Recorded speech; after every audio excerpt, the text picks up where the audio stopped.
The Mozambique Floods, the Year 2000, by Hunter Cook, Harrison Evans, Hunter Guyton, and Preston Wrisley. Before we get started, here is a visualization of what heavy rain can do to a river and the surrounding area. From February 4th through the 7th in 2000, Tropical Cyclone Connie off the southeastern coast of Africa added 455 millimeters of rainfall to Maputo. In just 3 days they had received more than half of their annual rainfall.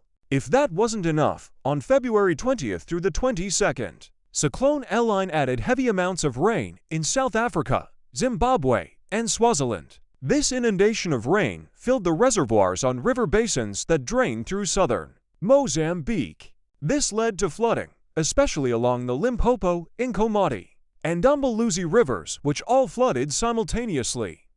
The 2000 Mozambique floods, caused by a cyclone in southern Africa, lasted about 3 weeks and were the worst in the region's history. Southern Mozambique was hit hardest by heavy rainfall and rising waters. Climate change, driven by human activities like greenhouse gas emissions and land use, has increased precipitation and reduced evaporation rates, contributing to the severity of the floods. These factors create a positive feedback loop, exacerbating flooding frequency and magnitude. The 2000 Mozambique floods caused a GDP drop from 7.5% in 1999 to 1.6% in 2000. With inflation reaching 12.7%, approximately 800 people died, 1,400 kilometers of land was affected, and over 20,000 cattle were lost. The government distributed $15 million for property damage and loss of income.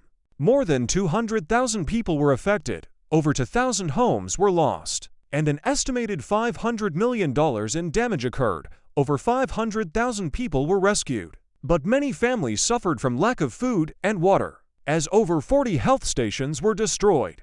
The floods ruined irrigation systems, impacting agriculture, and led to a spike in malaria, diarrhea, cholera, and respiratory infectious diseases, with 85% of the 2,611 patients treated during a 9-day span having infectious diseases.